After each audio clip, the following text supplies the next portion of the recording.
Early last fall, Pastor Donnie, he was the one that prayed first up here, came to me and he said, hey, I heard this thing from Mike Tappa, who's a pastor at Life Bridge Church. And when he came to me, he said, I like what he's saying. It seems right to me.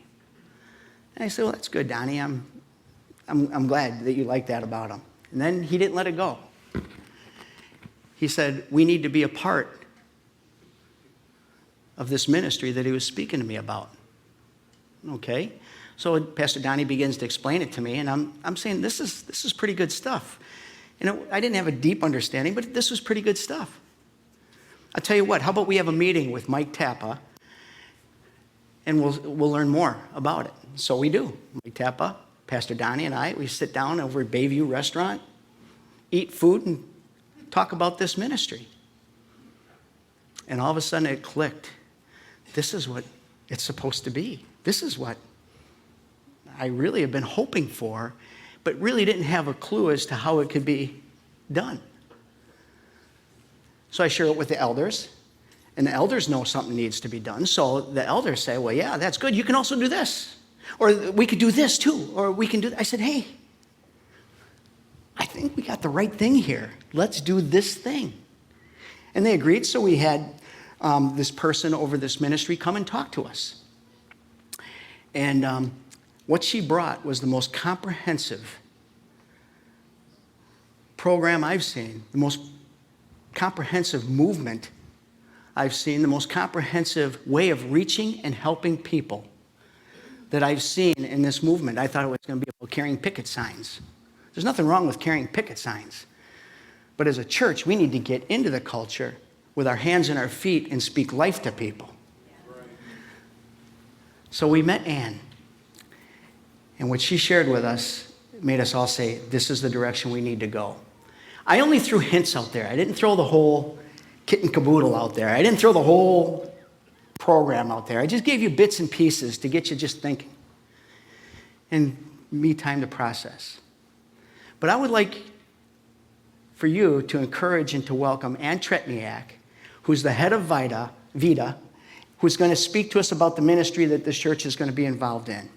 At the end, we'll talk about wrapping it up when you're through. So Ann, if you'd come and share with our congregation.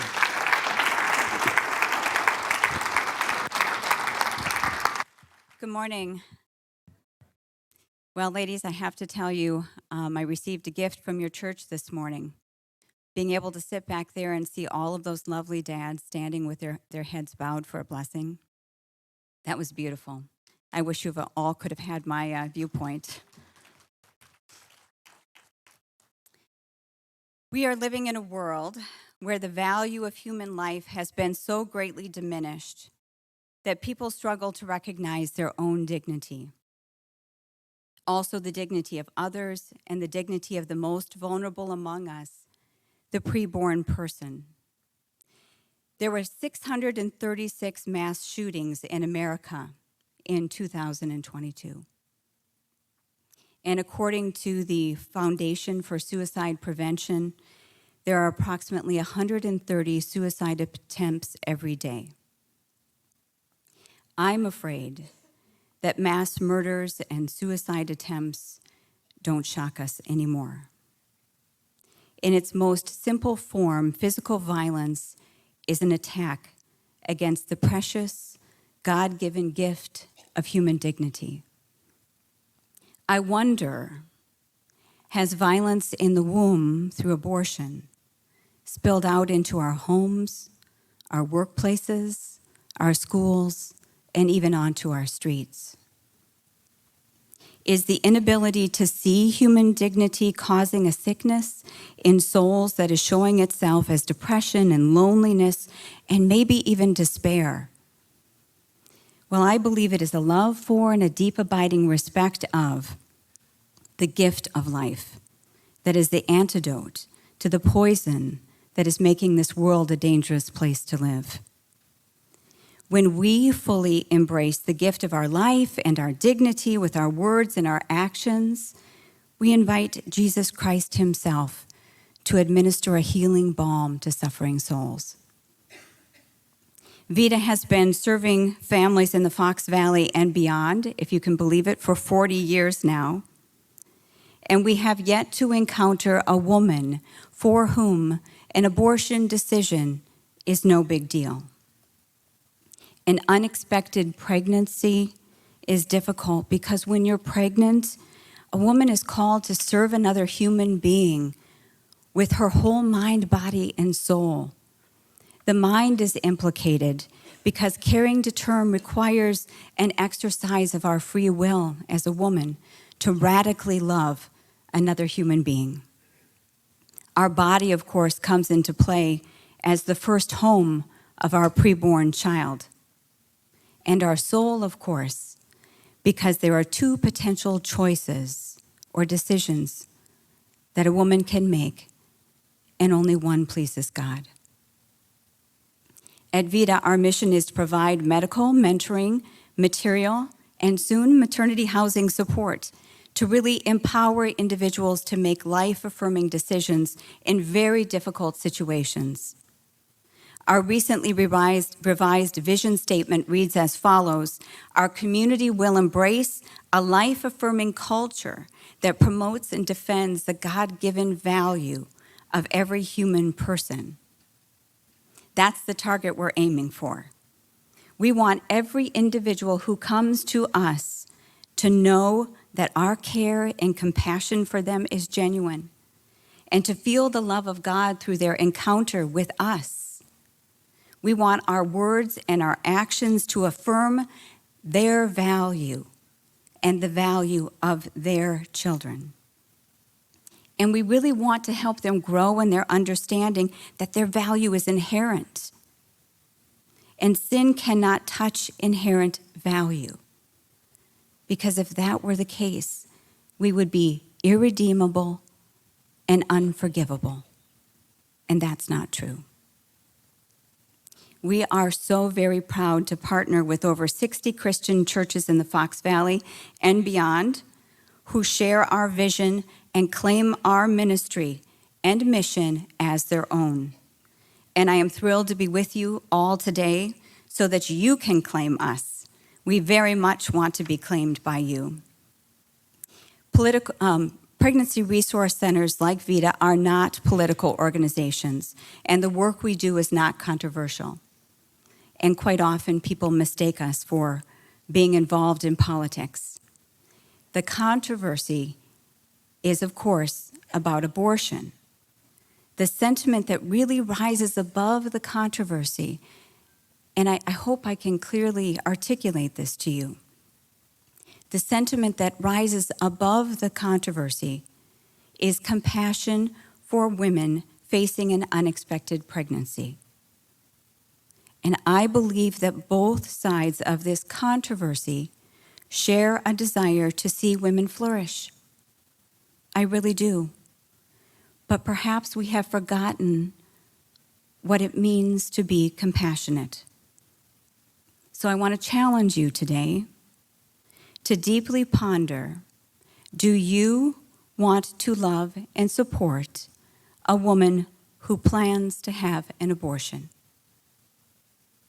At Vida, we work hard to discern how a woman may be thinking and feeling about her unexpected pregnancy when she comes to us for help. We call that range of thinking determined thinking, vulnerable thinking, and carry-to-term thinking. And I think that historically in pregnancy resource centers, we have served women whose thinking was vulnerable. And those women were and are so easy to love on because they found us and they wanted to come to us and they were open to options counseling. And it was so easy to pour love into them and affirm their value and the value of their unborn child. A woman with determined thinking has made up her mind to abort. And many centers like Vida have started to directly market to women with determined thinking.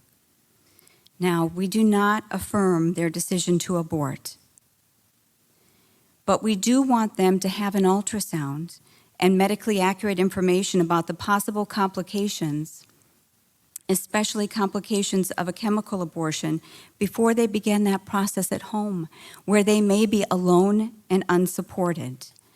And yes, chemical abortion is still happening in the state of Wisconsin, despite the fact that it is no longer legal here. For those of you who don't know, a chemical or medication abortion is a two-step process for a woman who wants to end her pregnancy. The first step is taking a drug called mifepristone, and that drug is supposed to block the progesterone in her body, and that progesterone is there to nurture her growing baby. The second drug that she takes is called misoprostol, and it's taken 24 to 48 hours after that first drug, and that drug causes her uterus to contract and to expel that baby. There are probably close to 70 places in the on the internet that a woman in the state of Wisconsin can go to purchase those chemical abortion drugs and have them mailed right to her home. We desperately need to get the word out to women about abortion pill reversal, because that may be an option for them if they have started a chemical abortion at home and they change their mind. And we can provide that service at Vida free of charge. We can help them. If they are determined to have an abortion, we still want to love them. We still want them to come into our clinic. Our free pregnancy test and ultrasound will do 4 things for them. First, it's going to verify that they're pregnant. Some women take chemical abortion drugs and they're not even pregnant. Can you imagine living with that guilt, thinking that you took the life of your child when you weren't even pregnant? Second, we want to make sure through that ultrasound that baby is still alive. 20 to 25% of pregnancies end in a miscarriage. So she may be pregnant, but baby may have already passed. Third, the ultrasound will show us where that pregnancy is. If the pregnancy is an ectopic pregnancy, it is not safe for a woman to have a chemical abortion, and she needs a different type of medical intervention. And finally, the ultrasound is going to tell us how far along she is. We don't want her to have a chemical abortion after 10 weeks because it's not safe for her. So we also want them to know, again, if their thinking is determined, and we always remain hopeful, right? We always remain hopeful because God does incredible things. But if her thinking is determined, we want her to know that on the other side of that decision, if she needs help, we can help her. Simply put, we are as committed to loving and serving a woman with determined thinking as we are a woman who is vulnerable or who plans to carry to term. We're going to love them all. Loving a woman with abortion determined thinking may be a challenge for some people in the pro-life movement, but without this unconditional love, we will not be able to affirm the God-given value and inherent dignity of the woman in front of us. It's also entirely possible that they are experiencing trauma with the news of their unexpected pregnancy, and they're acting in a way that they wouldn't normally act and making decisions out of fear and panic. And this is one of the many reasons that a woman may deeply regret her abortion decision, and why it's so important, and why we feel compelled to love her unconditionally on both sides of her decision. Now, true compassion for a woman experiencing an unexpected pregnancy has to extend beyond that woman in front of us to her child. And I want to challenge you today to also deeply ponder, do you want to love well all the babies who could potentially be in harm's way? There are very few individuals who support late-term abortion for very obvious reasons. That baby is so easy to love, right? That baby is close to crossing that finish line.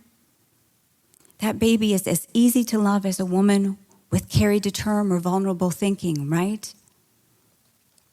So why is it so difficult for us to love the newly conceived child? You will no doubt encounter many people who are working on this dilemma right now. It's a tough one. and people on the left side of politics have even conceded that a baby newly conceived is both human and alive from the point of conception, but they argue that that child doesn't yet have any rights. They're not a rights-bearing person. And that's so difficult to understand on so many different levels. Because much like our equal love and respect for the dignity of all mothers, whether their thinking is determined or carried to term, we should love and respect the dignity of all preborn persons, because their humanity and their dignity are whole and complete from the very beginning, just like ours was. So I hope you can see the importance of true compassion for a mother and her baby by recognizing the value of their life and their inherent dignity. But the literal meaning of the word compassion is to suffer together. And there is really good work being done right now in our centers. All of our services at Vida are free and confidential. We suffer alongside of the women and men we serve, making sure that our programs maximize impact and that our patients' and our clients' needs are met. And I want to take just one moment to share just a little personal story, because I got my boy sitting over there, my son Andrew. A little over 10 years ago, my husband and I felt called by the Holy Spirit. We were called to go to Ukraine in the middle of the winter, which maybe should have made us doubt the Holy Spirit, but yes, that's where we were called.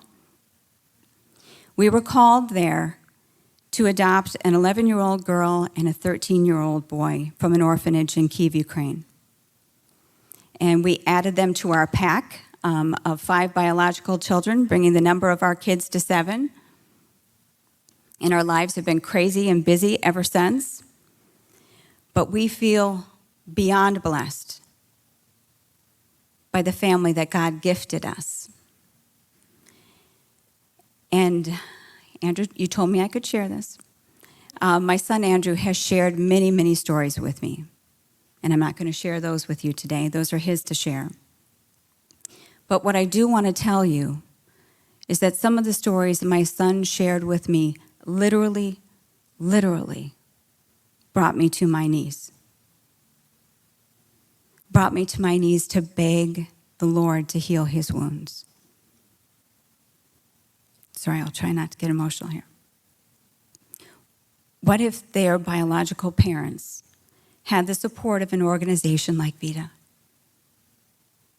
I would never, ever, ever wish away the gift of my adopted children. They're 100% mine, and that's what God intended. But I do wish they had been spared the heartache of an unhealthy family who was unsupported and abandonment. Loving Christian communities can and must suffer alongside of families in need. We can and we must. And that is the work of pregnancy resource centers. And I'm here to tell you today, it's the work of the church. And if you'd be kind enough, whoever's in that magic place where the pictures show up here, to put up the video without sound, please. Here's the work that we have to do together. And what you'll see behind me are pictures from our center and many of the incredible staff members who work at Vida, and also some of our 100 volunteers who are there making our services possible. Oops, that's the wrong video, the other one. If you could grab that other one, you'll see there, well, let's see here. Yep, this is it. So this is just a tour through our center. So this is the work that we need to do together, Vida and your church. We need to empower women and men. We do not save babies. Courageous mothers and fathers make difficult decisions. They accept the support they need. They overcome obstacles to achieve their self-determined goals. We just have the privilege of walking alongside of them. We really empower women because we don't tell them what they can't do or how their future personal and professional dreams will be shattered if they choose to carry to term. The reality is that women do difficult things every day. We also need to support them. A new study just came out recently that said that 24% of women who had an abortion felt coerced.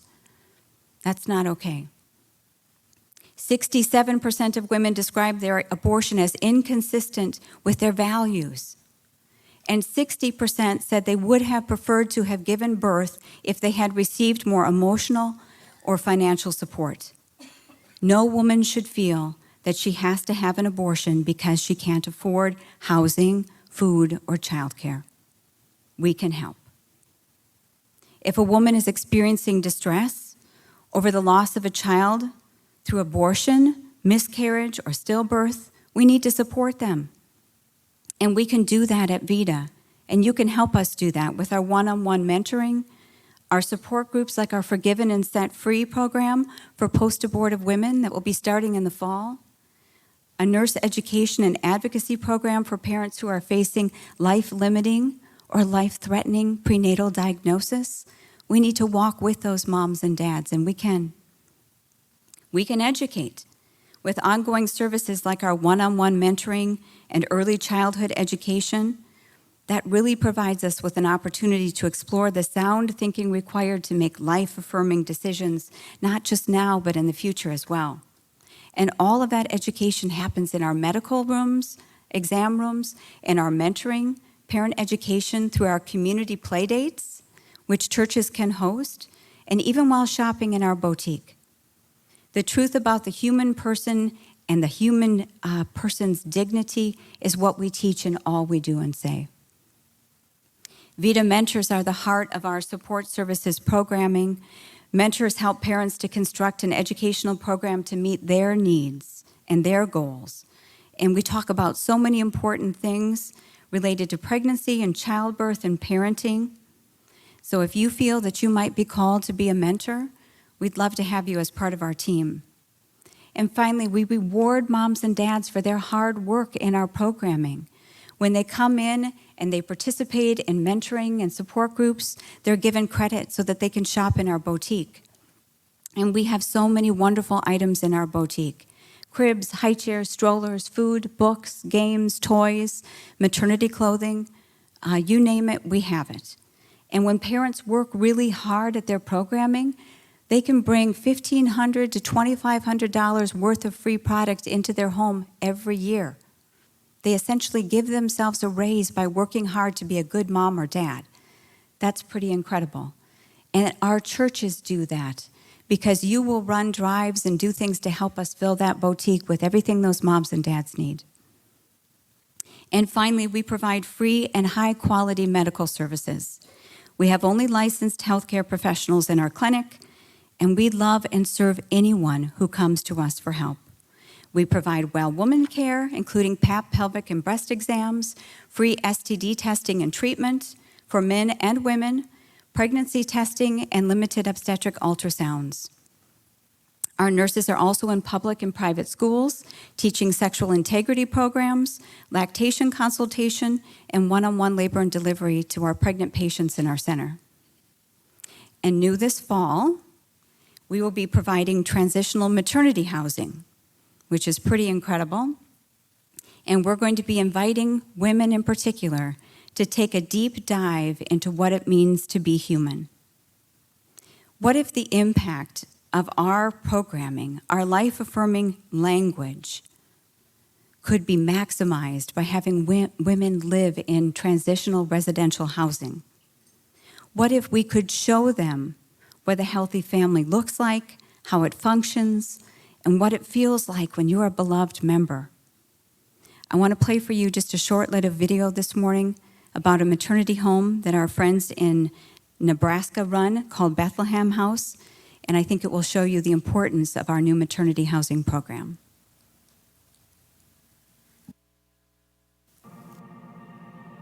2 years ago, my husband died from cancer.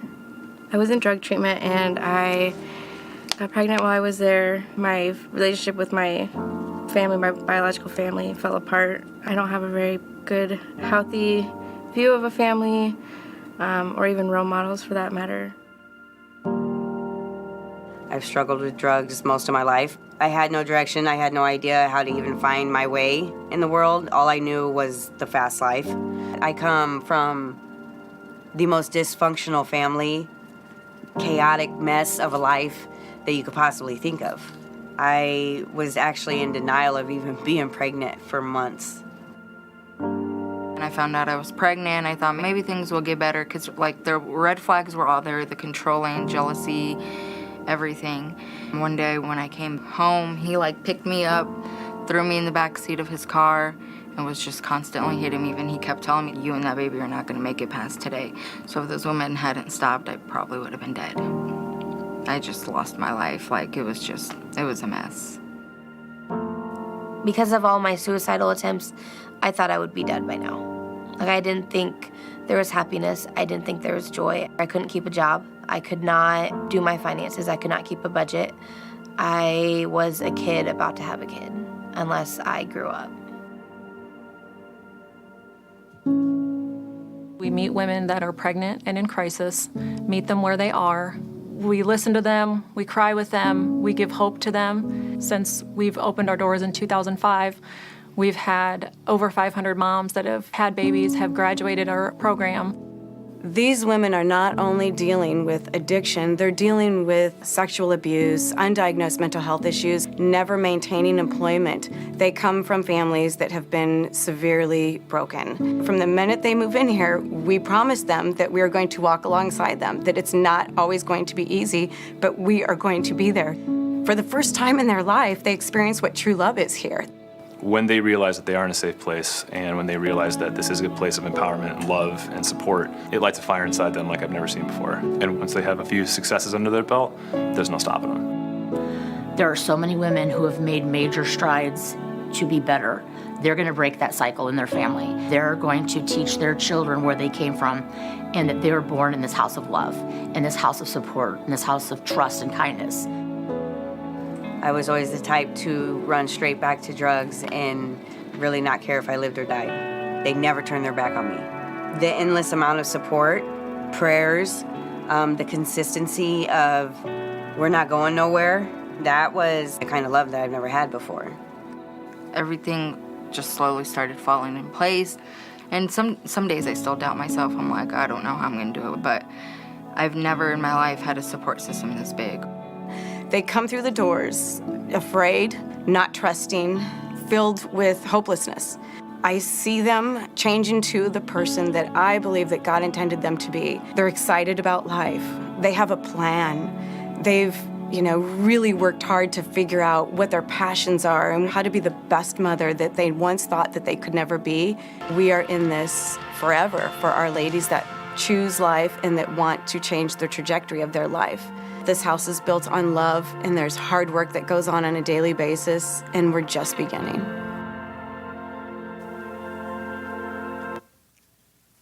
So we are super excited because we're just beginning too. And if you can believe it, this is not good for an executive director of a nonprofit organization to stand up and admit this, but we did not plan for this. It wasn't in the budget or the plan for 2023. But we remain open to the promptings of the Holy Spirit, and we feel called to come to Green Bay. And so I was on a real estate website looking for properties to lease in Green Bay, and I came across an auction site. And on this auction site was a property that we had looked at 2 years ago. And the property was perfect. It was a former senior assisted living facility. Turns out seniors and mamas with babies both have some of the same needs. And when we had looked at it 2 years ago, we were just finishing a capital campaign and renovations at our center in Appleton, and it just wasn't the right time. So when I saw it on the auction site, I thought, oh my goodness, God put it on hold for 2 years. That's amazing. And there was a moment I thought to myself, well, if I don't tell my board, then all this work won't come crashing down on top of me. That lasted for only a moment. I picked up the phone, I called our board president and said, oh my goodness, that property that we looked at and loved and thought was perfect for maternity housing is going up for auction. So this is the beginning of February. The auction was supposed to happen at the end of February. So we had a very short period of time to discern whether or not this was meant to be. So I reached out to the seller's broker on behalf of our board and said, would the sellers entertain an offer outside of the auction? Seller's broker said they would. And I said, okay, I have a whopping $350,000 to offer you for two 5,000 square foot buildings to be used as maternity housing, thinking I'm going to get turned down right away. Well, it turns out the seller was a national organization. They had sat on the property for 2 years and they just didn't care anymore. They wanted to dump it. So the broker called me back and said, yep, they'll do a deal with you, but here's the thing. There's a non-negotiable auction fee. Do you want me to add it to your $350,000 offer, or do you want me to subtract it from it? Well, I said to him, I'm only authorized for $350,000, so I don't know what that number is going to be, but you're going to have to subtract it. So he worked up the offer to purchase agreement, figured out what our actual purchase offer would be after you took out the non-negotiable auction fee, and sent me the paperwork back to sign. And mind you, we had been praying. And we asked all friends of Vida to pray, just that God would give us a sign that this was the right property and the right time for us to expand our ministry to include maternity housing. We said, God, just make it clear. Make it clear. And you're not going to believe this. I got the paperwork to sign, and our offer price ended up being, through no doing on our own, $333,000. Oh, wait for it. It gets better. $333. Yes. And 33 cents. I am not kidding you. God affirmed it down to the very penny. It was amazing. I looked at the number and I thought, oh, God, you are funny. You are so funny and so good. Clearly, God affirmed it and wants us to not only expand our ministry, but to really love on our mamas and our babies in this new residential setting. So in closing today, I just want to share that for a woman facing an unexpected pregnancy, I hope you heard in my words today that their angst is real and the challenges that they're facing may seem insurmountable to them. And unfortunately, there's nothing we can do. We can't legislate those difficulties away. We simply have to just meet them where they are on their journey, just right there. We got to wrap them with love, and we have to empower them with information about how uniquely equipped and beautifully made they are to heroically parent or choose parents for their unborn child. And we know that if that unexpectedly pregnant woman feels respected and loved and supported, we're going to help her to naturally feel that capacity to love and cherish that child that's known most intimately to her in her womb. And so that brings me back to where I started. Failure to protect and respect human dignity isn't just a problem for the person who's being attacked or doing the attacking. It's a problem for us all. Violence in the womb impacts a community and not just a family, because it changes how we look at ourselves and how we look at others. So we have to start to think long and hard about how we can move from feeling compassion for a woman who experiences an unexpected pregnancy to showing her compassion and compassion to her preborn child. Remember, is it more compassionate to give a woman a hand up and out of darkness, or to tell her that she's not strong enough to raise her child? Is it more compassionate to tell a woman that her child is so utterly lacking value that she can take drugs and flush the remains of that child, or throw the remains in a garbage can? This is the mission of the church, to love well and serve these families. And abortion choice continues to be at the heart of the controversy, but we are called to run towards women and men facing unexpected pregnancies, or we risk leaving those women pregnant, alone, and unsupported in their hour of greatest need. So on behalf of all of us at Vida, I want to welcome you to the team. I need you to roll up your sleeves because we got a lot of work to do. God bless.